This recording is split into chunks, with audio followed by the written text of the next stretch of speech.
Good evening, everyone. Добрий вечір. Слава Україні. My name is Olesya Khromeychuk. I'm the director of the Ukrainian Institute London. We're an independent charity dedicated to championing Ukrainian history, culture, literature, and talking about current affairs, shaping the conversation about Ukraine in the UK and beyond. If you don't know about our work yet, please check our website and follow us on social media, etc. So today we'll be talking about breaking barriers, women in Ukrainian Armed Forces, and I am absolutely delighted to welcome not only fantastic experts, but also very good friends of mine. It's always such a wonderful feeling to share the platform with people with whom you've worked for some time and watch their research develop and have enormous impact on the study that they embark on. So I'll introduce them in a second, and then I just wanted to reassure you that we'll have a little conversation amongst ourselves, but we'll leave plenty of time for questions from the floor as well. So if you have those questions that you'd like to ask today, there will be time for you to ask them. Okay, so today we'll be talking about the evolving landscape of women's roles in the Ukrainian Armed Forces, and they've changed a lot from, even if we look at the last 10 years, from women who were at the front illegally or semi-legally to removal of a large number of restrictions, although by all means not all, and even to the discussion of potential mobilization or conscription of women en masse. So we'll try to cover all of those various changes and also see what successes women have achieved in Ukraine, but also what challenges remain to be faced. And we'll also discuss the perception of Ukrainian servicewomen, both in the media and society, both in Ukraine and outside of Ukraine. And we have wonderful speakers to address all of those questions. So first of all, Tamara Martsenyuk, who's Associate Professor at the Department of Sociology at University of Kyiv-Mohyla Academy. Tamara was hosted by Free University of Berlin, and she's also a visiting scholar at Leuphana University in Germany at the moment. In 2015-2021, she was part of a research team that conducted sociological study Invisible Battalion. We'll keep coming back, I think, to this study quite a lot. They studied gender equality implementation in Ukrainian Armed Forces, the status of women veterans in Ukraine, and also issues of sexual harassment in the military. We also joined today by Anna Kvit, who's a visiting fellow at University College London, European and International Social and Political Studies Department. Her research covers empirical studies on women in the military of Ukraine, veterans, reintegration into civilian life, and gendered impact of war in Ukraine. And also next to me here is Olga Malchevska, who's a BBC news channel broadcast journalist and Ukrainian reporter. In her most recent documentary for the BBC called Ukraine Women at War, if you haven't seen it, please go immediately after this discussion on iPlayer and watch it. It's really powerful. Olga reported on the experience of women fighting in the Ukrainian Armed Forces. Olga has covered Russian invasion of Ukraine since its start in 2014, including in 2022, very moving reporting of her own house that was bombed in Kyiv during the full-scale invasion. She has received, among other various awards, British Journalism Award for Public Service in 2022. So welcome, Anya, Tamara, Oля, lovely to see you here. Thank you for hosting. Thank you for finding the time. Tamara, let's begin with you. Give us an overview of the last 10 years. Tell us where we were in 2014 with participation of women in the armed forces. So I'm sure a lot of us here are aware of the fact that, you know, at least 50% of those who were protesting on the Maidan were women, and a large chunk of them found some sort of role in either supporting the Ukrainian armed forces as volunteers or actually joining up in 2014, and how their role has evolved over the last decade and where we are at the moment. Olesya, thanks a lot, and I'm very happy to see all of you here and your support of Ukraine. And this year we celebrate 10 years of Euromaidan protests, Revolution of Dignity.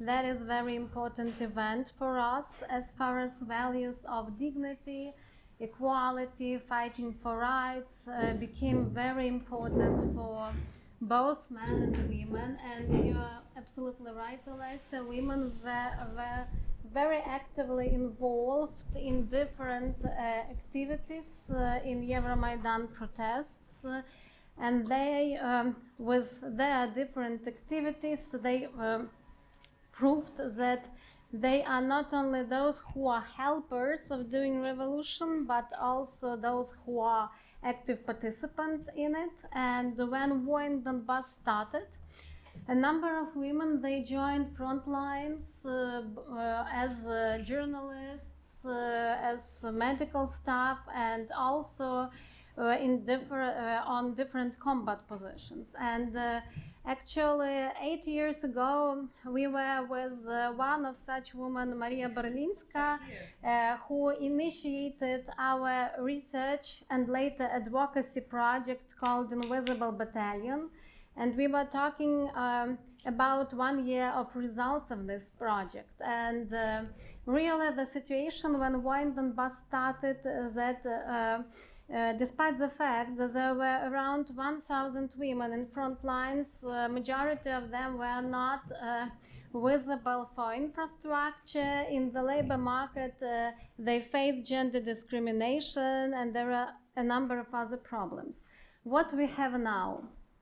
Actually, now women, I would like to say it was a rather fast process of integration of women into security and defense sector as labor market. Because currently with this ongoing war, we are facing the reality that armed forces, security and defense sector is really labor market for both men and women. And it became possible, for example, for women to change, because all this we should understand that with our campaign Invisible Battalion and those military women who joined it and other activists, it was bottom-up approach, grassroots initiatives. At the same time, there were some political people, some deputies, and other actors who tried to change also legislation. So women managed to face horizontal and vertical gender segregation of military as labor market. By horizontal, we mean that actually there are so-called typical female positions in the armed forces of in general in the world, and typical male. And usually combat positions, they are traditionally male. And in Ukraine, it was actually Soviet legacy. It was very paternalist legislation, even in civilian life, because it was list of 450 professions in civilian life forbidden for women. In military, for women, there were forbidden professions where they were actively involved, even, for example, during the Second World War. For example, snipers.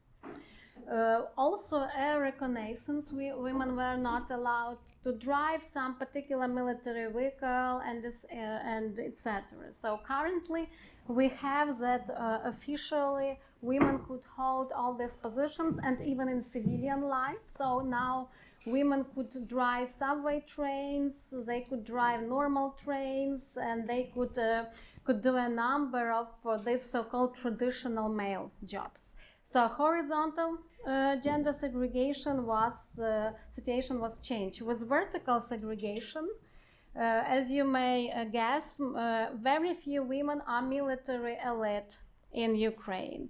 At the same time, 5 years ago, the first woman received the status of general, and currently we have at least 3 women. Some women are ministers of some spheres of security and defense, and so it became possible to break glass ceiling.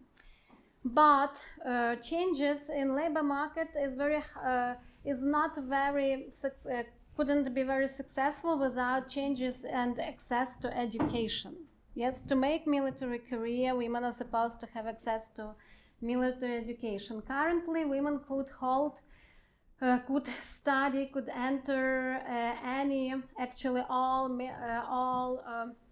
military colleges and high military education institutions. We have the most prestigious Ivan Bogun Military College with first years of graduates of women who are currently also in the front line. Another changes, of course, that are very important legislative ones. As I said, that legislation is now more paternalistic. It's more movement into gender equality, and there are even nuances with age, because as you may know, in armed forces, it's not only about gender but age. For example, currently women who before they could be in on contract-based armed forces only till the age 40.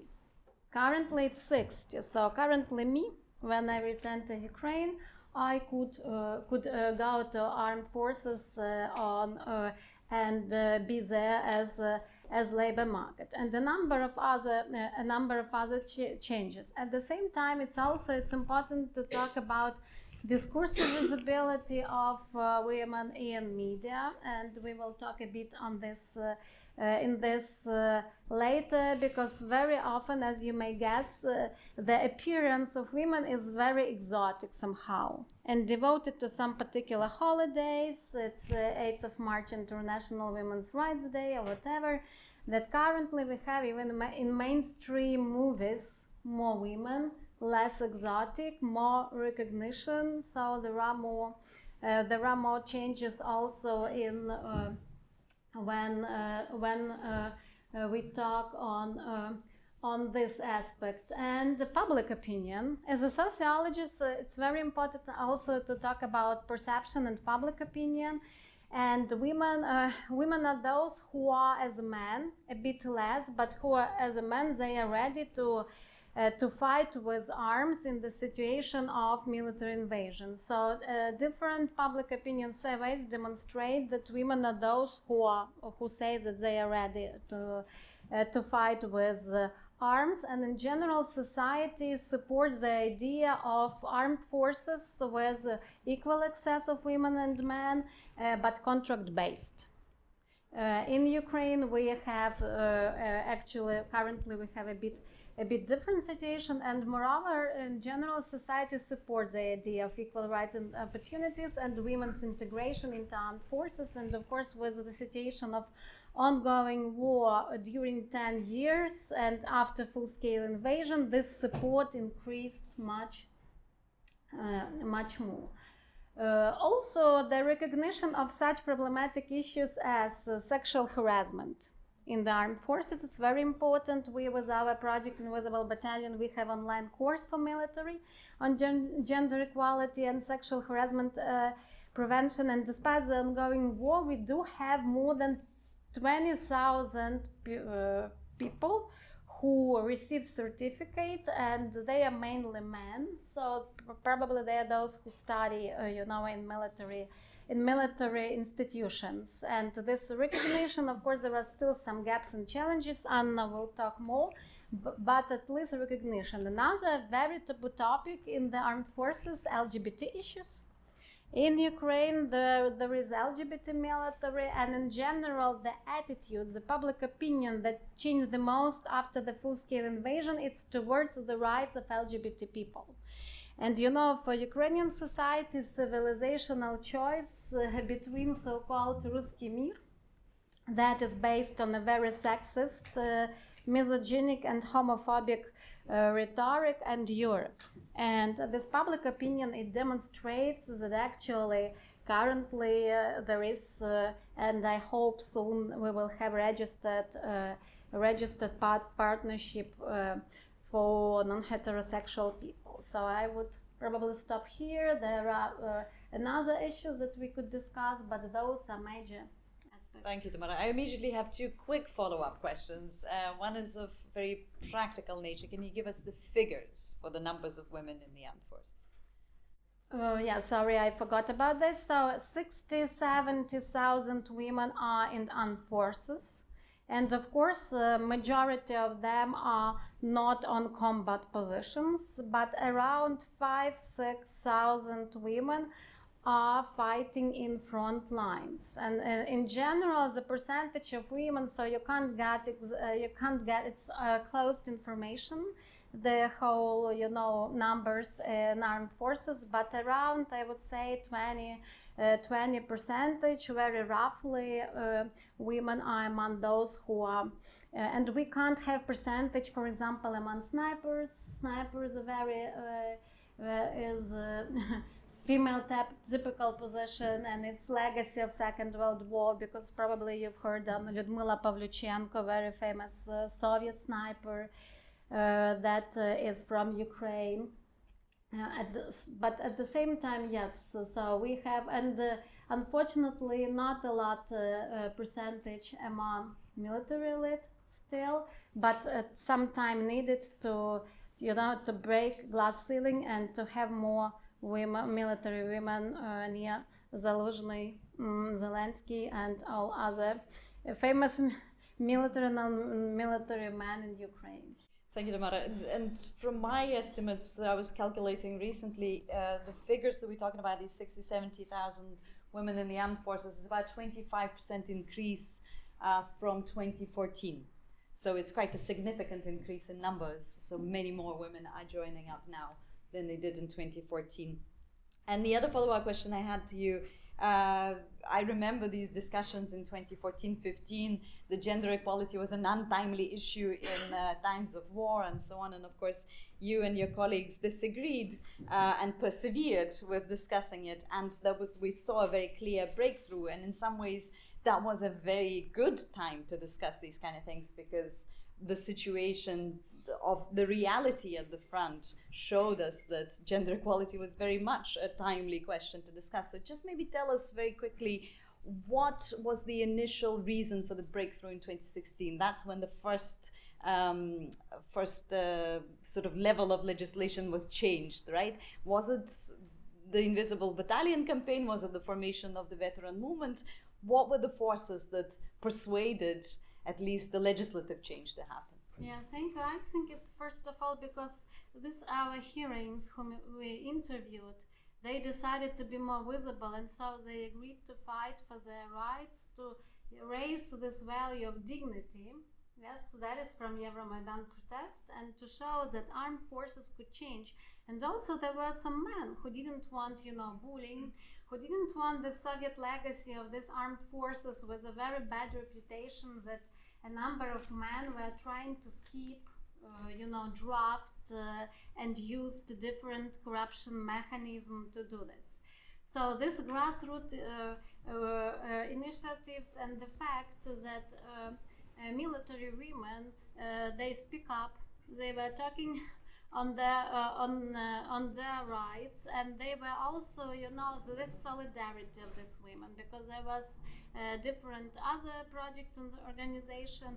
The Ukrainian Women's Veterans Movement is an invisible actor in veterans movement in general, and also because other, gender feminist organizations supported them, human rights organizations, media. Like when you have, different actors that try to push this issue from top down and bottom up, it's much easier. And of course, there is a practical reality, and we could see that during every big wars, women are used as a reserve labor force. So we can't avoid the fact that we saw this picture in the Second World War, where you still can't say how many women were in the Red Army, for example, but later, when these women were mainly forgotten, and only some of them received, the status like Lyudmila Pavlyuchenko, the status of heroine of Ukraine. Others, when you read, for example, when you read Alexievich about women in war and her interviews with female veterans, so when they returned home, they were ashamed. And in our first interview, so we've heard the similar stories, and we didn't want the repetition of this history, yes? And so it's, I think that that mainly because of all these actors, but first of all, military women, yeah, those who are from front lines and who are changing the armed forces.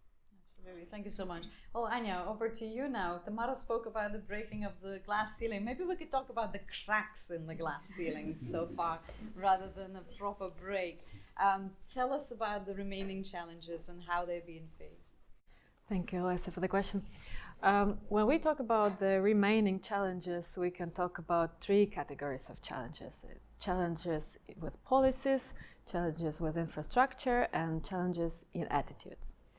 And Tamara has described lots of challenges, changes in infrastructure, for example, over the last, well, less than 10 years actually, since 2016. Women were not allowed to occupy combat positions. Now they have all positions open for them in the army. But gender equality and women's rights are not explicitly mentioned, and using terms of international organizations, not mainstreamed through all policies and laws of the military sector.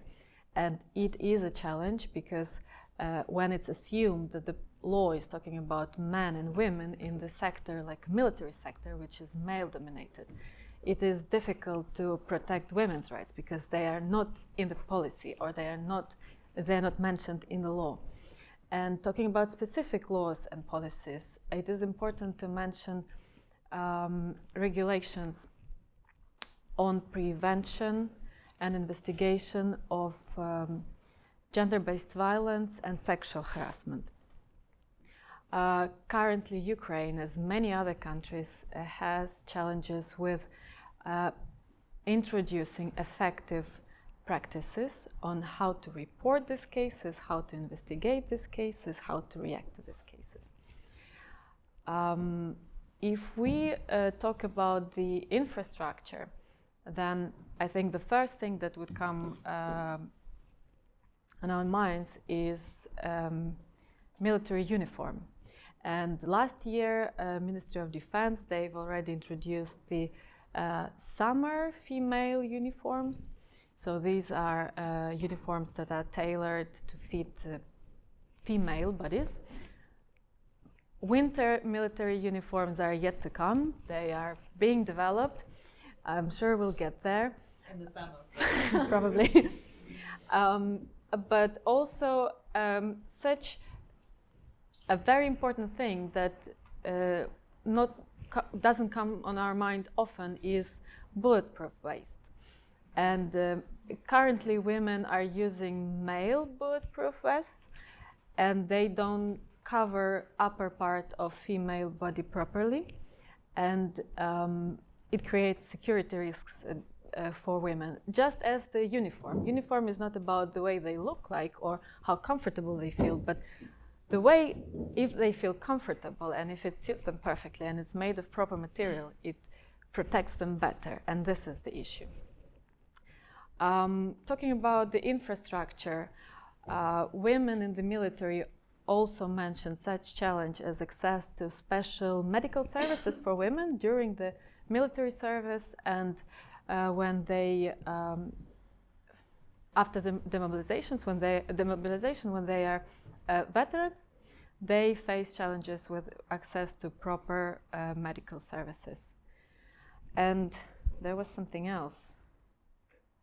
I'll tell you later if I remember. And then attitudes. I think it's the last, but definitely not the least, because if we think about the infrastructure and policies, implementation, financing of proper infrastructure, or adoption of certain policies depends on the will of people who are decision makers. And the will depends on understanding of gender equality and women's rights, and opinion about the role of the women in the society, and opinion about the role of women in the military. So when we talk about formal rules like policies, it's quite easy to change and very fast to change, because this is a document. You know what to do, you know how to work with policies.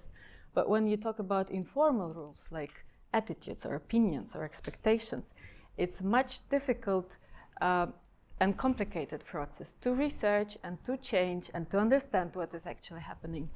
And when we talk about women in the military, they face lots of challenges at the level of the attitudes towards them in the military sector of Ukraine. And again, this is the problem that women face in every country, and women in the military face in every country, in every military.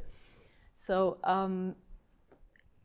what kind of attitudes? On the one hand, it can be overprotective attitude because they're women, they need help, they need some protection, they need to stay away from difficult tasks. These are the assumptions, of course. That's not Yes, necessarily no. These are the assumptions, yes, and stereotypes. On the other hand, this can be bullying also, or stereotypes about a capability of women, cognitive and physical, that they cannot be effective in the military. And these attitudes, they translate into real actions and real life discrimination, like, for example, a denial in access to military service, denial in access to certain positions, and challenges in career growth. So women whom we interviewed, and if you read interviews with women in the military, in the media, they will tell you that they have difficulties with recognizing their position and their capacity to be at the decision level positions. So they have challenges with career development in the military sector. I think these are the main challenges. Thank you. I'm going to put you on the spot and ask something that bothers me a lot, and people often ask me when I talk about women in Ukrainian Armed Forces, and that's, okay, and perhaps to all of you, Ola, I'll come back to you in a second, I promise. I would like But it's just relevant to what we've been discussing so far. You know, you outlined so many changes and so many successes and so many achievements in Ukrainian society, like you say, behavioral, policy-related and infrastructure and so on. But isn't this for the duration of the war only?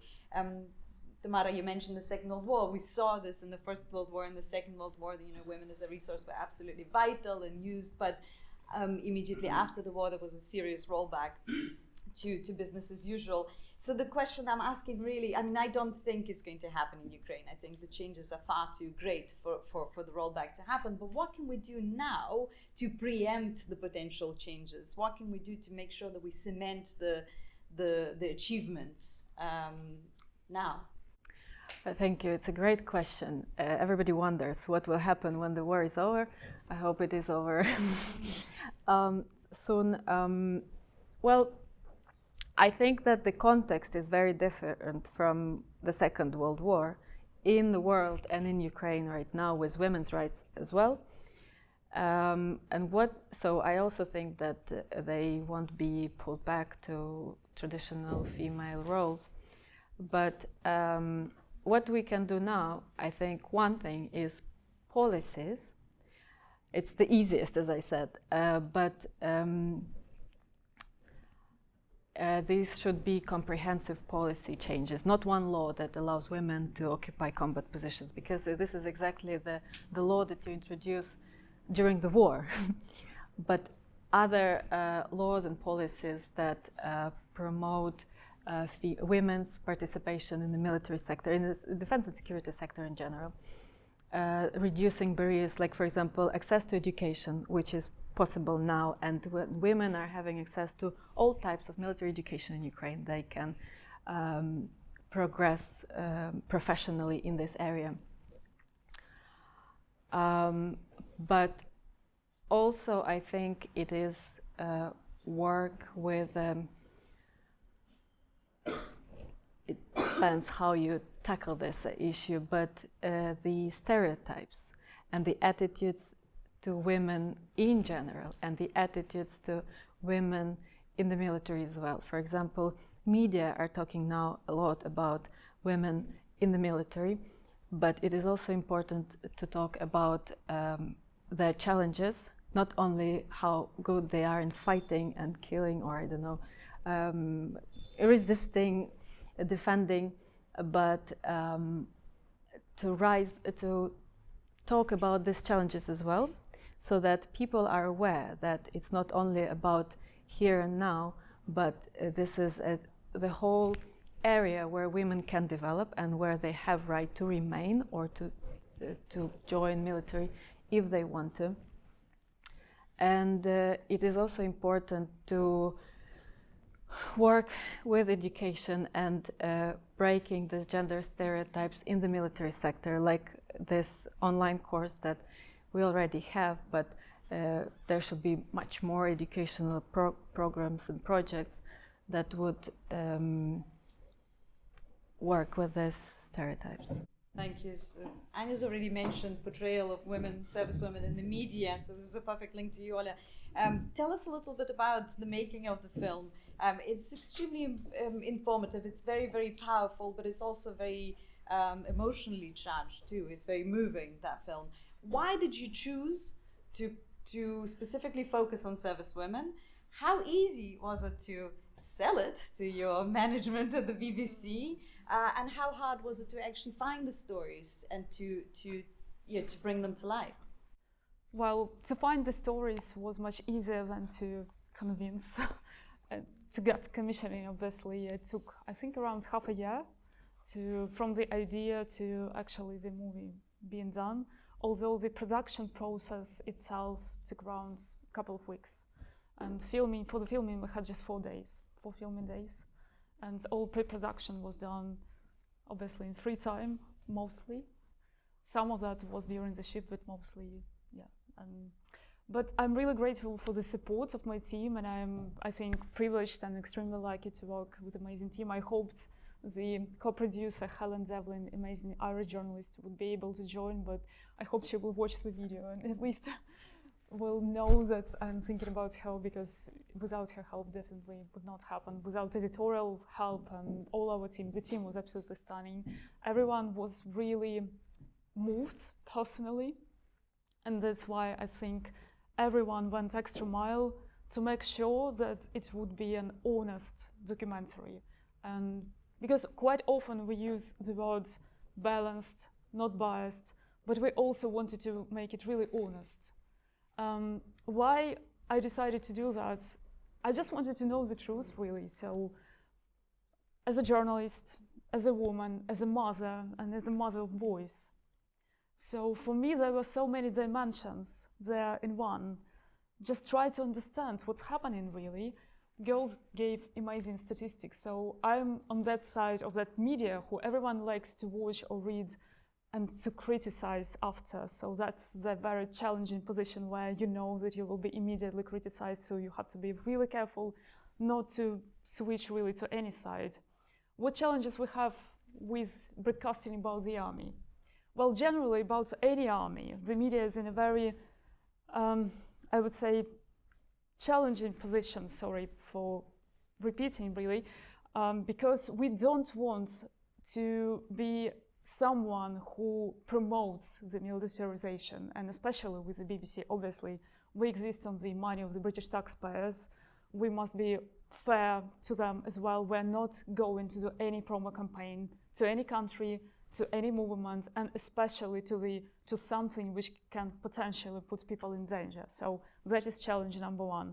Now, how to report about the army and not to and to be fair as well, to be able to criticize, but also not to join any side. I think that's the most challenging task, really, and we try to do our best to show facts and let our audience to decide.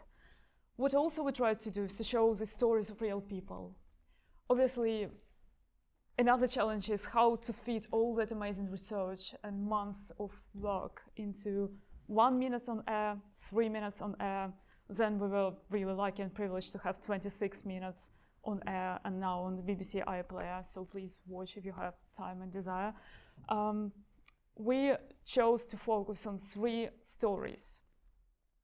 All of them are women, all of them are frontline women, and what we decided to do is to go to the extremum, probably to the very edge. We decided to speak to women who were already on the front line and who had that experience of being snipers and a special service woman. Adriana, many of you know about her. Why I decided to focus on that story, because I thought that very interesting angle as well, which is not really covered a lot, is the angle of propaganda. So when we speak about army, and especially about women in the army, we have extra dimension in media, which is linked to lots of stereotypes, which some of them already exist in the certain societies. Now, they can vary from culture to culture, but generally there are some stereotypes which are quite universal. On top of that, there is also huge disinformation campaign. Obviously, from when the countries are at war, the country which is attacking would not want another country to portray their service women as someone who can provoke empathy, let's put it that way. So if you check Russian media and Russian bloggers and Russian public domain, it's really easy to spot quite certain characteristics, which is the very strong dehumanization of Ukrainian service women. So that is an extra layer of challenge and also extra level of aggression and violence. So on top of the violence to the potential enemy, they also have that extra level of violence and sexism to women, and especially to the level of dehumanization of women. Because even if you read the comments on Russian social media, which are particularly violent and angry, even among them, you can spot comments which are empathetic suddenly to their enemy. Because some of them can say, actually, she's pretty, or actually, maybe she would better be my girlfriend. Or, I mean, obviously, it's very sexist, but that's real comments which I saw on very aggressive Russian social media. So some kind of empathy there was present. But obviously, the task of propaganda is to get rid even of that tiny bit of empathy. So they start dehumanizing them. They start pronouncing them Nazis. How we start our research and how we decided to structure our story. So we decided to show it. We decided to start from basically from debunking the misinformation. So I spotted an article about Ukrainian servicewoman the article which said that that particular servicewoman was Ukrainian Nazi. She was actually a head of Ukrainian Nazi entity, somehow called in Russian media, according to them, obviously, and also she was killed, according to that article. And then the article went on describing in graphic detail what exactly was done to her, according to them. Now, I was lucky to know that woman before I saw that article. That woman was Adriana Rechter. We had met before. And obviously, my heart squeezed because I thought, oh my goodness, I can't believe she was killed. So I started to dig. There was no information at that point. There was silence. Then sometime later, we managed to get in touch, and I found out that luckily she was alive, but she was injured really badly. Now, that was the point where I actually decided to monitor everything, all the media content linked to that particular woman and to other Ukrainian and Russian service women, and to see actually how they portray them, what were the key patterns. And it was quite interesting to see those patterns, that it was dehumanization, it was extra violence, extra level of aggression, obviously. And we decided to debunk that, to show on that very real one example of that story, how actually propaganda works when it comes to Ukrainian service women. And we went and met Adriana in Ukraine and showed that all the chain probably from the very end to very beginning, so the other way around. And basically, it was quite eye-opening for our editors as well, because they couldn't imagine the scale, I think. And then when we did more ground research and showed that that's not the only case, and there are lots of such cases and dozens, sometimes thousands of pieces describing those people as Nazis and describing very violently their activities or potential activities. And when you see real people, actually, it is a very different story. So we decided to show basically that debunking from the last piece, how you see it and how we can spot it in Russian media, and then what happens in reality. And yeah, I was really grateful to Andriana, obviously, that she allowed me to show her story. There was another layer of drama because she's a mother as well, and obviously she couldn't see her child, so it was very emotional. And for me, another reason for me why I wanted to do that, to tell the stories of those women, because deep inside, I wanted to understand what was their main motivation, right? So quite often I've seen such opinions here in the Western countries, in the UK obviously, but also in European Union countries, that the army is the entity which is comprised of people who made their choice. So it seems like the audience shouldn't have empathy to those people because there is that stigma that those people, they made their conscious choice to become those killing machines, right? Ukrainian situation is different because there was no really a proper army. And when Russia invaded, especially after the full-scale invasion, many civilians had to become an army because there was no other choice to survive. Now, those women who I was talking to, not only those who were filmed, but much wider circle of women who I was talking to who decided to join the army, many of them were my age. They were studying in the same university, they were from the same city or from the same circle. And it made me think about something which later on Olesya framed really well in her piece in Guardian, which you can read and which was published recently, when you asked, when you raised that question, what would you do if you were a bit braver? So those people decided that they joined Ukrainian Armed Forces. They were brave enough. For me, the honest answer was, I'm also not brave enough. So for me, it is scary to join the army. And I believe to many people who would watch that documentary, it is also quite scary. So for me, the main question was how they decide that and why, what was the driving force which made women like me, mothers like me, to do that. And the answer, which was absolutely striking for me, was that all of them were saying that I actually did it for my children because I wanted to protect them. One of our main characters, well, Adriana, obviously, she's the mother of a boy, and she said, I don't want him to fight. That is something I can really relate well. I don't want my sons to fight in the army. But I understand that it might happen that they can end up there because they're Ukrainians, because there is a war. So obviously I want that, that all of us will live in peace. But, well, it's another topic of conversation. Another our character, Evgenia, she is the mother of 2 girls. And she didn't want her daughters to join the army, although she, as a woman, joined the army, as a servicewoman. But she also said, I don't want them to be there. So that was that very brave step, according to what I saw among our characters, of mothers to protect their children.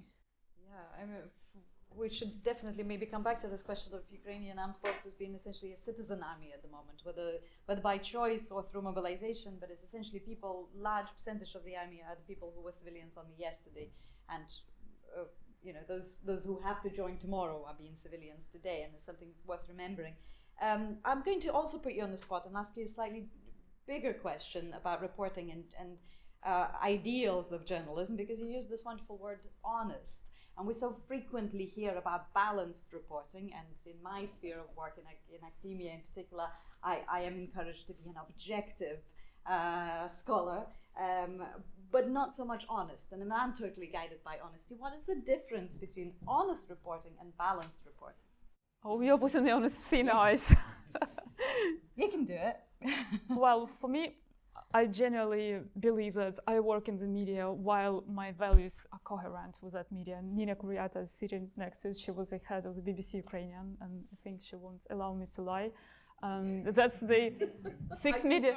Yeah, that's the 6 media company where I've been working, and I always believed in what the media is doing. So in this current environment, right, I can't say about all times and all work which was done, but in this current environment, I believe that my definition of honesty is coherent to BBC's values and BBC's definition of being balanced in those topics which at least in those topics which I cover, and in those reports, I didn't feel that conflict between those definitions. The moment I feel it, I will leave. Yeah. It's a very diplomatic answer, thank you. We can come back to that. Just before I open the floor for general discussion, I wanted to bring up another challenge that we haven't raised, although Oля touched upon it in the discussion of the various comments that you see on Russian websites that discuss servicewomen. And that's the main challenge that Ukrainian society faces, but in particular servicewomen face, and that's misogynistic enemy. Domestic violence was decriminalized in Russia a few years ago. It's normalized. Mass rape and rape is used as a weapon of war. So this is the sort of enemy that we are dealing with at the moment. And Andriana, who's been mentioned, one of your heroines in the program, and a woman that we all know here, when she joined in 2014, she specifically chose nom de guerre that was masculine in its grammatical form. So she was known as Malish Kid, in case communication is intercepted about her and she is not then recognized as a female fighter, knowing that women would be targeted, or servicewomen would be targeted by the enemy. So I think that is also a very important thing to bear in mind when we assess the general context in which Ukrainian women are fighting. Okay, the time is to take the questions from you. Just put your hand up and I'll collect a few. Mark, yeah, please. Thank you. It's all very interesting, and Ukraine obviously has made great progress. It was mentioned as one of the factors behind this progress that there has been a wish to distance from the Ruski Mir program, and the kind of it being a facet of this more overall Europeanization of Ukraine. And I'm wondering how far along is Europe actually in this respect, because I believe we're still waiting for a female Supreme Commander of the Armed Forces, at least in Eastern Europe and probably also in the West. And by looking at the speed by which things are progressing in Ukraine, do you think Ukraine is actually going to be a role model for the West eventually in this area? Just say that last bit again. Is Ukraine going to be a role model for the West? Role model. At some point in the future, do you think? Great. I'm going to collect a few questions. Any other questions? Steve, please. So I wonder if you could just kind of talk to me a little bit about the kind of intersection between female veterans who become disabled, and what is the kind of structural barriers, what's the kind of attitudes, and what's the bright spots. And I use the structural methods really, because I think people are disabled by attitudes and structure. Fantastic. And Oля, I'll come back to you. I have a question about new law of mobilization, how it will impact Ukrainian women. Great. Okay, so we've got Ukraine as a potential role model for Europe to follow. We've got female veterans who have been disabled through this war, and mobilization policy. Who would like to take these questions, and in what order? The first one? Go for it. I can take, and with one specific angle, I forgot to answer. As a scholar, I also do research on masculinity. And I do think that when we talk about gender equality, it's also very important to not only to change women, and we see that feminism and gender equality, it's a lot about the changing the status of women, but also deconstruct masculinity, question this, notion of so-called hegemonic masculinity. And when we talk on this, cleavage of Ruski Mir and Europe and Ukraine, especially on gender relations and war, what we could see also in scholarship, but not a lot compare of studies of women, it's actually the image of male leader.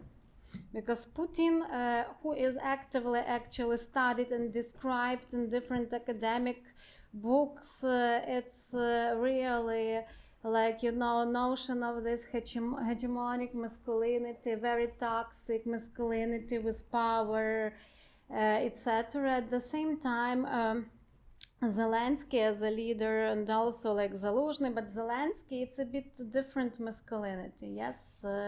Especially after full-scale invasion, when there were these atrocities in Bucha, it's more compassionate, more emotional masculinity, so it's not macho model, It doesn't mean that I support him as a political leader, but but compare to this political male leadership, you see changes. And Zaluzhny also, it's another interesting figure to analyze, even despite the fact that it's still more like traditional military male figure, but there are a number of interesting details that shows that he is not this power hegemonic masculinity. So in this case, it's also it's much less attention to men and masculinities and war, because from gender inequality and gender stereotype also men suffer. Ukrainian men, when was started in 2014, didn't manage to challenge this legislation about obligatory drafts that we had. So, women were fighting for their rights and also for the rights of men, because we have Ukrainian veterans movement that was also working with the issue of gender discrimination of men in military as fathers. Yes, it's usually, particularly in parenthood issue, women are mothers and military women. At the same time, men somehow, they didn't manage to challenge this and to change this legislation and now a number of them complain that, they suffer from gender discrimination. But according to Ukrainian legislation, obligatory military draft is not perceived as discrimination based on sex. So it's very, it's a very tricky issue. But to answer if Ukraine could be a role model, so from one hand, maybe yes. At the same time, we do have some issues that we need to change to fight. And I think that it's still, it's still a long road. But what is very important is the possibility of criticism. And that you always raise this issue despite the fact that, it's ongoing war, you have your clear enemy. At the same time, we do have also military men who criticize, this old school military, very Soviet legacy guys who are like corrupted, who are very hegemonic men, who don't, who actually, who doesn't look to believe in the values of dignity, of human dignity. So I think that it's what is different and what is much closer. So what is different from Ruski Mir, that it's possibility of this criticism and recognition of problems. Because yes, you could hear about a number of Ukrainian problems in armed forces, but it's because, these problems are also raised by those military who believe in dignity as a value. And I think it's it's what could be also role model, because usually armed forces are perceived as untouchable spheres, very close. It's very difficult to communicate. So this constant possibility of recognition of problems, of criticism is what is important. And this critical debate is what drives reform. And we've seen this specifically happening after 2014. What you wanted to add? I just wanted to second that, because obviously it was quite difficult to get access to real service women, who, especially to those who were serving, and one of them was literally in action, and we managed to record an interview when she had a moment, very, very short moments of peace.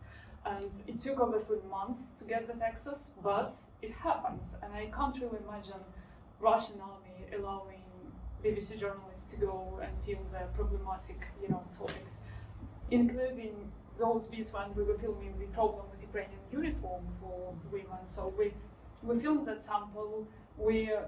And I took those questions to the Deputy Minister of Defense, who was also a woman. And the questions were quite critical, but they allowed that. So I can't think that they were super happy about it, but it was on air, and we were not prosecuted. No one deprived us of accreditations. So the freedom of speech definitely exists, and that transparency, I believe, also shows that reforms do happen. Sure. And the question about the women veterans with disabilities. and what are the challenges for them? Yeah. Yeah, thank you for your question. We don't have numbers about of women with disabilities who receive disabilities in the result of war, but clearly it's a new vulnerable category of population in Ukraine because now we have more people with disabilities than we ever had, and people who were relying on social services before, including those who had disabilities, they were very fragile if they fully relied on that. And now having more people like this and having war has affected economy and provision of the social services as well. It is a very challenging situation. Talking about the services available, it is very difficult to talk about it now because first of all, we know that there hasn't been an assessment of the needs, like who are these people, where are they? Are they in the cities, in the villages, where exactly? Who can provide services to them? We know that current providers of social services, including to veterans, female veterans with disabilities, they lack capacity in different ways, human, financial resources.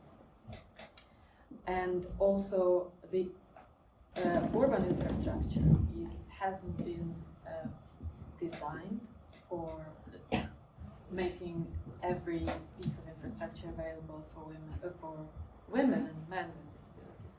And then, so there is a very big element of services and infrastructure to that.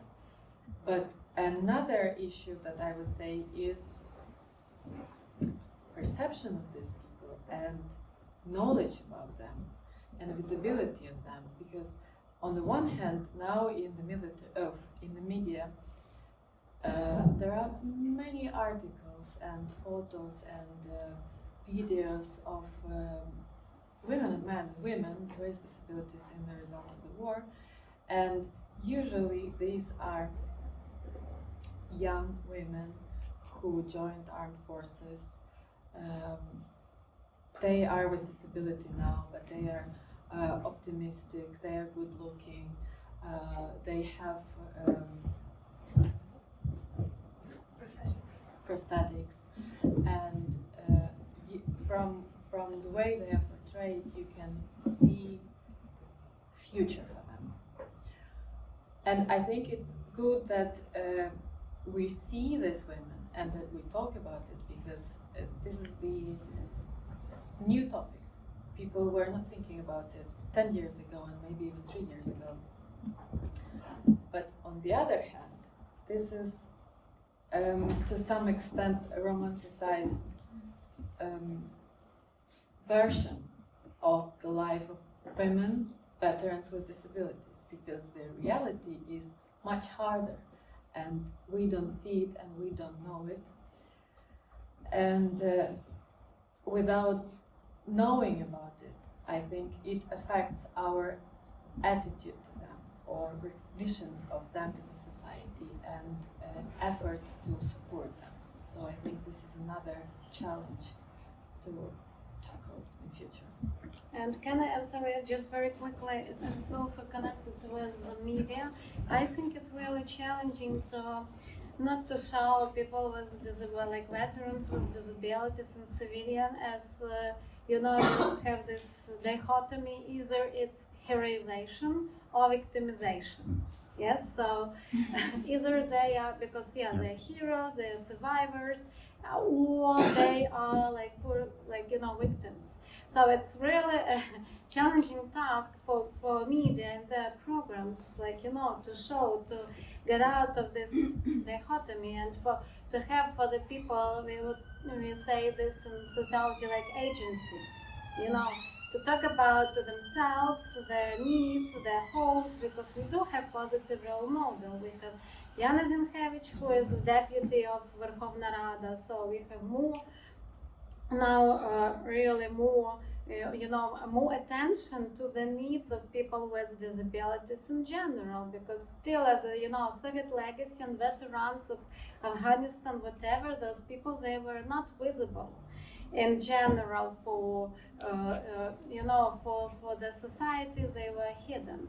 So it's really a challenge, how to talk about, with this agency and dignity, to talk about needs of these people. And quite often it ends up at the points where media just doesn't report. Because obviously, how to do it, right? It's not a scientific report, it's a story, it's a storytelling. And the storytelling has its rules. There has to be beginning, emotional development, there has to be culmination, there has to be ending. And also, you have a very limited time again, so you have just 1 minute, you have 30 seconds, you have 3 minutes, oh my god, 3 minutes, you are very lucky if you have 3 minutes. And how to fit all that, 30 pages of amazing, balanced scientific research into 3 minutes, if you're very, very lucky. And that's, again, we come to our audience, so at this point, media is just serving the audience. We, journalists, are your servants, so what you, as audience, want to see or read, we will show you. So if the audience wants a certain framing of a certain event, if the audience wants to put it into a certain box, then the media doesn't have any choice, really. You need to follow that box, even if you don't like it. And now the journalist has the challenge of what to do. I don't want to fit that box, because I understand it's too narrow-minded. It's like, for some time, there was a certain box that Ukraine is somewhere in Russia. It was a box which was very difficult to break. Then it broke, thank God. Now I think everyone knows here that Ukraine is a sovereign country, different. Ukrainian language is a different language. It is not the same as Russian. But it was a certain box which also had to be broken. And then it takes time, it takes efforts. And obviously it's a huge challenge to talk about something new and in a very highly dignifying way. So if you have any suggestions, good stories, please do feel free to text and contact, and always ready. I'm going to... Can I just quickly, another important aspect to this, because when we talk about women with disabilities, we already see them, or we think about them, but a hidden side of it are families or close to them people who are taking care of them or supporting them, and life of these people was also affected by the war, and it has changed completely for some people, and these people remain invisible most of the times. But it is also, I'm not talking about the media portrayal, but in general, when we think about people with disabilities, we think only about them, but behind them there are also people who are helping them, who are also struggling with many issues now. Thank you. I'm going to take another round of questions in a second, but I don't think we answered Olga's question about mobilization, the changing policy of mobilization, the ongoing need to recruit more personnel for the army and how it's affecting women. Tamara, can you say a few words? Yeah, I think that the reality, we should face the reality that we do have a number of women, so not all women who are ready, as far as not all men who are ready, but according to military legislation, men are supposed to be ready because it's their citizen's duty, despite the fact that in constitution it's like all people's duty, to defend their country. But the ongoing reality is due to the lack of, male resources, especially those who don't want. It should be more attention for better integration of those women who really want to work in armed forces. Now, even despite the fact that officially, according to legislation, somehow it's possible, but there are still a number of obstacles, and believe me, I do have some female friends who wanted to go to to do some particular work as military journalist, or to drive drones or whatever, and it's not so easy task. So it should be, I think, changing of of this attitude that actually more women should be integrated, and somehow better attitude, because actually attitude is more important than lack of gender sensitive infrastructure. Yes, so and I think that it's like task that should be done for the next 5 years, and in general because still even I do believe in education, as a person from education, I do think that we should also change. It's nice that women got more access to military education, but even in mainstream education, there is still, this stereotypical and gender division about security and defense sphere more suited for boys. Very division what girls are doing, what boys. But due to the risks that we face, due to violence that we experience in Ukraine, genocidal forms of violence from Russia, and it's proven, by international human rights NGOs, the reality should be actually also changing perception of security and defense in education in general. I just wanted to add something, if I may. So just some quotes from the service women which I filmed. When I asked them how do they feel about a gender role, and one of them said, the war doesn't have a gender. When a missile targets your home, everyone dies. A man, a woman, a child, there is no difference.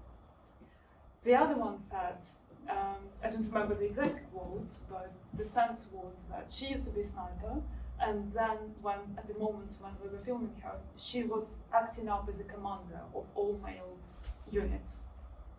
And she said that from her observation and from the observation of other female combats, the death rate in those units which had female commanders suddenly was lower.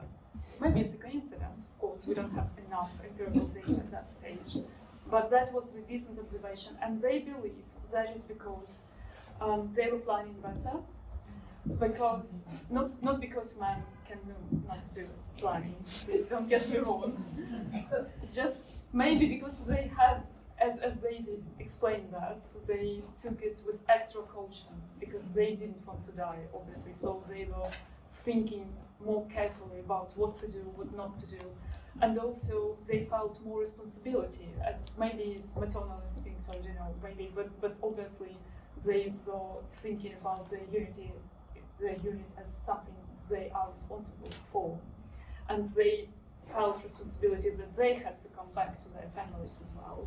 And maybe there was also, as they explained, that less bravado.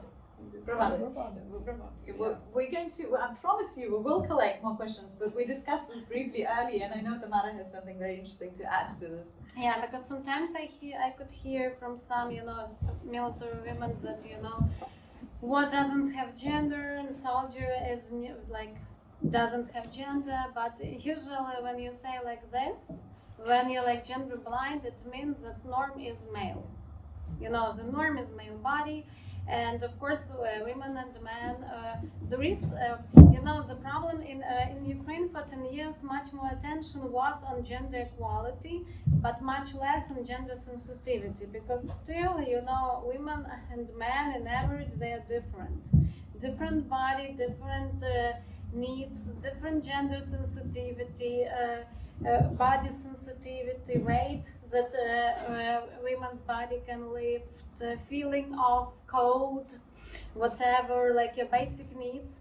And so still, these details should be paid attention if we need, if we want professional armed forces, because besides dignity that I mentioned a number of times, another issue that those who fight for dignity, they are fighting is professionalism. Yes, that armed forces should be professional, and you should recognize this gender sensitivity. And you can see that, there is history of women's integration in the armed forces, and this is it's recognized, like all these biological issues. And when you just gender blind, it means that for you, the norm of soldier is male. and usually it's like big man. So it's usually also particular type of man, particular age, particular form of body, but still you have diversity of people. There are different women, smaller, larger, and there are a number of debates on this. But as far as women, they very often more than men, and they more underestimate their input in all this. They less can recognize what they are doing, even in interviews, and so they may say like this. They can't see their needs, and they of course recognize the major need for Ukrainian women is heavy weapon. The needs that is also basic need for men, and you hardly could hear that women complain, on all these nuances that are also very important. Absolutely. Let's take more questions. I know there was a question up there. Yeah. So I've noticed that in a number of Russian units, particularly the Storm Z and such, there's an almost exact replication of prison dynamics. The hierarchy, especially attitudes towards women, towards homosexuality. And I'm also thinking back to the Chechen wars, where you have the sensationalized, very outraged portrayals of the black widows, the Chechen women who would fight against Russian soldiers, and also the myth of the white tights, who were Ukrainian and Baltic states female biathletes, according to the myth, who came to Chechnya to snipe Russian soldiers and taught them over their radios. There's all kinds of urban legends about them. And I was just wondering, to what extent, especially since you particularly studied the comments and the attitudes around Ukrainian servicewomen in Russia, to what extent is this the ongoing manifestation of a far older streak of military misogyny? And do you get a sense that they feel that this is like a private masculine world that Ukrainian women have intruded into by virtue of serving in combat positions and whatnot? The notion that war is a man's game and they're spoiling it? Or are the attitudes different? Okay, we'll come back to that. So Ursula. Yes, two quick questions. The first is about a sad story, actually, about the Israeli army that you may have seen at the end of last year. A unit of women who were involved in reconnaissance before October, who reported that they saw Hamas preparing, and were all ignored, and most of them were then killed. And in your view, what do you think is the current situation in the Ukrainian Armed Forces that would make that possible in the Ukrainian Armed Forces, or not possible in the Ukrainian Armed Forces? And the second question, also about gendered roles, or maybe not gendered roles. There was a lovely interview on Khromeychuk, of course on Khromeychuk recently, about partners and spouses in the rear supporting partners and spouses at the front, and whether there was a gendered difference in the type of support people needed. And because it was Khromeychuk, everybody said, of course there wasn't. Hooray. And what's your experience? Excellent. And I'll take one more question.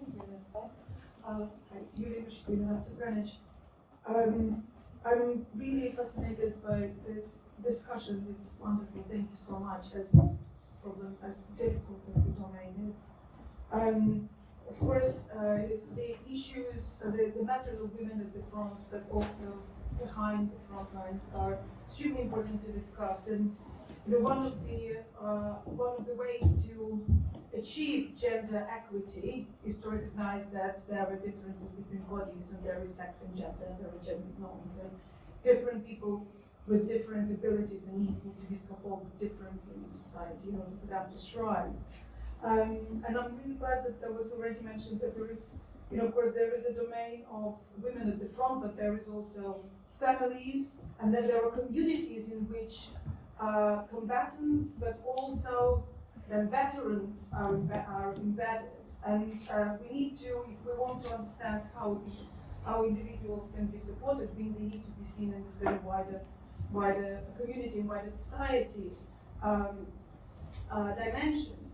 And to that end, I do work on the in war rebuilding and post-war rebuilding planning for Ukraine. And we know that now veterans are becoming more visible, and it's important that their voices are being heard. And of course, they would need to be supported through different policies and scaffolded.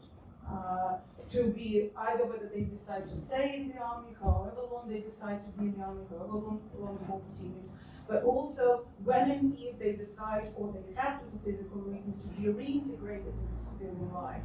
And that means that all sorts of different policies need to be adapted to their needs, from how housing is to how workplaces. We will have lots of people with physical challenges after the war set in. So a lot of adaptations all the way throughout Ukraine will be needed. I'm curious to ask you to comment what in your work has come up already about these complex intersections of civilian life, family life in Ukraine. Maybe some have their families flee the country, maybe some already have those who they need to look after, maybe somebody already wants to go home or had to. To what extent people you deal with and spoke to feel that their voice is actually reflected in the Ukraine for which they are fighting? Thank you. So we have a question on stereotypes and hierarchy and misogyny of hierarchy. We have a question about trust, essentially, in the military and the gendered nature of it, spousal support, and intersectional needs, if I can summarize it as such. If you're going to be brief, then we'll take another very brief round of questions, but if you're not going to be brief, that would be the end of it. So I encourage you to be brief, and let's go in reverse order. So Ola, please. Would you like to begin? I'll take one about the comments then, because at some point of my life I used to monitor the comments of the Russian social media for the BBC, obviously, and for Ukrainian as well. So I have quite, and obviously for the English, for our English output now.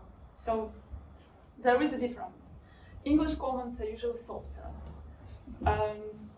Ukrainian, sometimes, I would say, a bit harder, but let's say, more direct, sometimes with humor, but quite often that humor is misogynistic and sexist, but it's more about passive aggression. Let's say Russians are about active aggression. So quite often they contain the very sexually violent language and dehumanizing, humiliating. So that would be the majority. When you obviously take it to those topics which do not fit the image of the traditional setup, which is spread heavily in the Russian state media, and there are no Russian non-state media anymore, as we know in Russia, unfortunately. So, so basically that's the main difference, the level of aggression of those comments. What was the other part of the question? Sorry, I just forgot. Sorry, just the degree to which, do they view Ukrainian women in the armed forces as intruding into war as a man's world, that they're... Oh, I love that one. Thank you for reminding me. So, I saw something like that many times, and I always think, I wonder, what was the gender of the person who created that meme? And usually when I saw such comments, they were usually from male authors. Well, when it was possible to identify, because quite often it is not possible to identify what nickname they use, who uses that nickname. So I haven't seen women who would think about it actually, who would actually process that as intruding into some kind of male game. So those women who I was talking to also while filming them, or just talking for the research while working on the production, they usually were taking that as something, as an action. So there was some kind of injustice they felt. At some point it became a very strong injustice, a very strong feeling of injustice, and they just felt that is something I must do it right now. So, and that was their choice of what they could do to tackle that injustice, to make that feeling of injustice a bit less. So to take an action to tackle the injustice. None of them thought about it as about some kind of competition. That is quite, that's my observation. Thank you. Anya, would you like to? address any of the questions? Yeah, I guess. Sorry, I made notes, but I cannot understand. Oh, I don't. Every time I write long notes and then I have no idea what I wrote. So there was a question about Israel and Palestinian conflict and women. So I would not dare to compare these two wars at all and try to find similarities with this situation in Ukraine. But for example, we don't have female units. So this situation in general would never, it cannot happen now and didn't happen in the past because women are integrated. We have like men and women in every military unit. I haven't, in my work, I haven't seen anything like women's words are not trusted, but there is something similar when women in general in the military at the beginning are not perceived seriously, or they are not taken seriously. So they, of course, military is very hierarchical structure, and every newcomer has to go through certain testing. But women face with some different attitudes because it's not what they can do. It's more they need to prove that they can do. It's not what they can do. It's like in general they're capable of many things. And this you can hear from women in the military that this attitude probably is a challenge. But maybe colleagues will comment on this, but the situation that you mentioned, I haven't heard anything similar. I just wanted to give some example quickly, Briefly. very quickly. But also one of our characters, she said when she just joined the army, the guys around her were very respectful, but they said, "Are you a cook or are you someone's wife?" And it was said in a very friendly manner, as she described, but no one could actually think that she's actually a person capable to bring some benefits to the union as a military personnel. And of course, cooks also bring a lot of benefits. Without them, it wouldn't be possible to serve. And the other one also said that she faced lots of criticism from women who did not join the army because they were portraying her as someone who went there to find a boyfriend. And that was very painful for many women I spoke to as well. So that kind of attitude was quite surprising, but many people, and as I found out later, many male people were thinking about it as well. So obviously there is some kind of strong stereotype that if she joins the army, she joins either because there is her partner or her loved object there, or if she wants to find them there.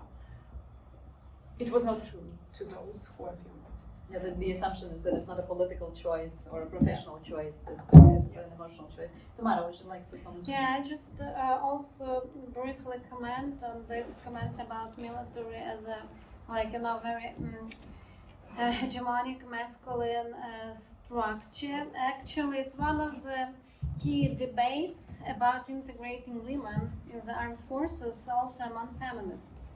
You know, our project, Invisible Battalion, it's a liberal feminist project. And with this project, we somehow had an idea that we can't, as far as ongoing war is a reality, when Donbass started, we can't avoid this military masculine world and just ignore the fact. So there were intents, you know, to integrate and to change it. At the same time, there is more critical radical feminist position that as for this world is hopeless, like, you know, you can't change. This is so terrible that you shouldn't integrate, and there are different, like, what you could do, and also there are different ways and ideas. At the same time, women, they have right to resist also, and you could see, as you named, in different armed forces, women are in the different positions. And what is interesting, even on one conference I had, I've heard information about like movie that was shown in so-called Luhansk People's Republic, Opolchenka, about military woman in local Opolchensk armed forces. So we could see that it's quite typical mechanism where women are shown and their right to resist, and of course you could see absolutely different attitudes from. But that's an old Soviet trick to shame the men into action, right? Yeah, absolutely. What we have in Ukraine, that in our history we do have, I would say, a quite long tradition of women's participation in different forms of resistance. Because for Ukraine, nation building was an issue and still is for hundreds of years. So women, they've been participating, and it's clear from history, from different wars, from fighting for independence. If it's more like imperial state, like Russian Empire is, so it's still an issue. Of course, you could see. So there is there are different examples and what you could see, but you're absolutely right. Armed forces is like prison and other very close, mainly male groups with hierarchy, with specific socialization, because it's also about socialization and the way how women behave sometimes themselves in the armed forces and these practices of care.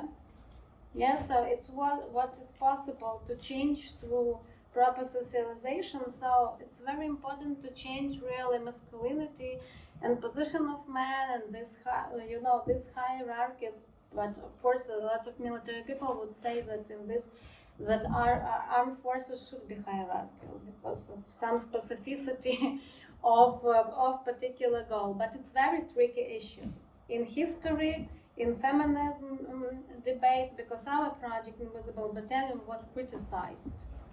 So we faced criticism not only from military, not from some but also from my feminist colleagues who would say that we are for militarization of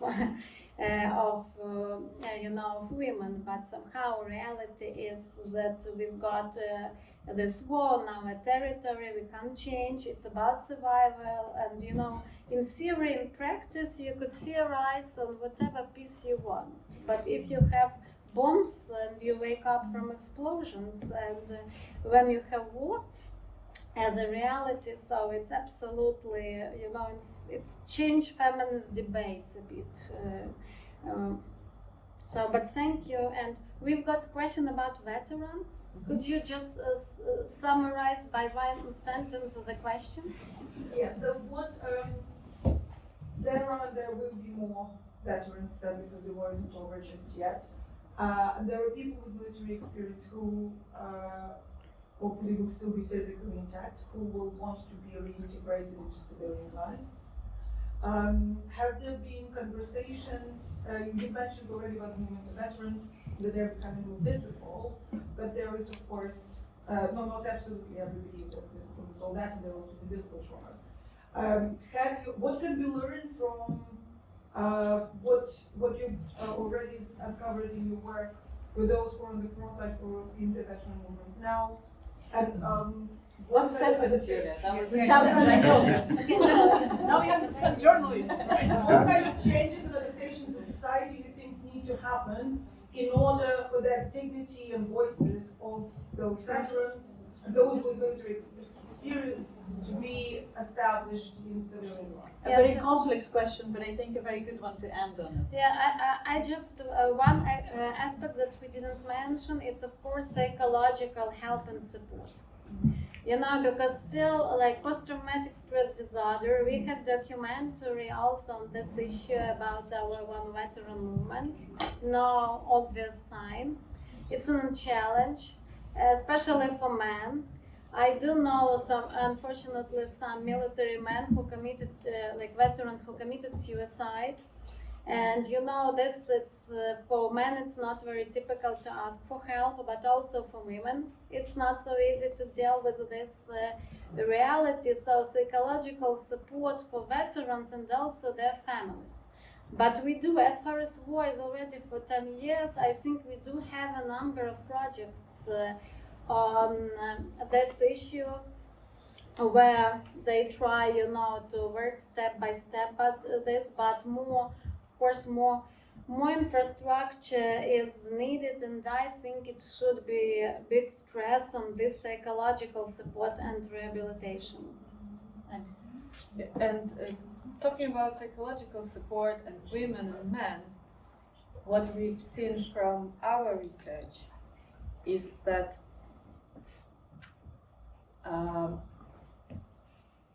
in the society, men veterans, everybody already, I think, or many people know that they've seen very terrible things, they had horrible experience, they need time for reintegration. So communities and families, they are more supportive or more loyal because they understand that he's a man and he's a veteran. So his veteran status is above his man status, probably, in this case. But when women veterans are coming back, but it was, we did the study before the full-scale invasion, so I don't know how it is now. When they are coming back, they were at war. But how about spending time with your child? Or why are you wearing military uniform? You're a woman. Why don't you feel comfortable? You should feel more comfortable in a skirt or in a dress or with a little makeup, or go and have tea with your friends. And it is difficult for people to understand sometimes. Maybe for close family members, not that much. But in the interviews, they said that they are being sometimes forced, sometimes like gently pushed towards the normal life they had before, and they are not given this space for reintegration and for processing the experience they had. And they said that this is quite traumatic for them because men are more allowed not to be fully integrated into the life of their children. But if a woman has a child and she was at the front line and she comes back, she's expected to go to the school, to the meetings of parents, to do homework with children, and they are not given this permission not to do this, or to learn how to do it again, because actually they've been missing physically in the life of their children for a long time. So this is another challenge, and I think it is linked to the understanding of the reality of veterans and the specificity of their integration and the gender aspects of it. Because, and there was a very good survey, I think 2 years ago, and they asked, who is war veteran for you in Ukraine? Whom you associate them with? And the people could choose from answers man, woman, and I don't associate it with any sex or gender. And there was 0 answers that they associate veteran with woman. The majority was no gender, and there was a little percentage of answers it's man. But there is we know that women are fighting, and we know that they're making incredible contribution to this war and to resistance and to defense. But we still, society at that point, they still didn't have this association that women fighting are women veterans now or in the future. So this is another challenge. I'm talking about challenges today, sorry. Very important, you wanted to say something? I just wanted to second, so our characters who were filmed as well, they mentioned one of them was very descriptive, and she said when she came back, she was a sniper for half a year on the front line. And she's a mother of 2 daughters. And she said when she came back, she realized that all that hell which she saw, she brought back with herself. But suddenly she also realized that the society can understand a man who is a grim man with post-traumatic stress disorder because he came from the front line. He's a hero. like he's a hero, we can forgive him everything. But they were not ready to see a Greek woman with a post-traumatic stress disorder. She was immediately inadequate. She lost all her friends, she almost lost her family, she said. And at that point she realized that, oh my goodness, I have to tackle it myself. So she went into therapy, but she had to work hard herself, because even her closest friends at some point were not able to process that. And you can't really judge them, because it's very difficult. People also don't have those skills, they were not prepared. But that's the tough reality to face as well, and new challenges to have. Absolutely. I'm afraid we're desperately out of time, so I'm sorry I couldn't take more questions. We'll hang around a little bit and we can speak informally for a bit longer. But join me in thanking Anna, Kvit, Tamara Martsenyuk and Olga Malchevska, and thank you all of you for coming here tonight and discussing.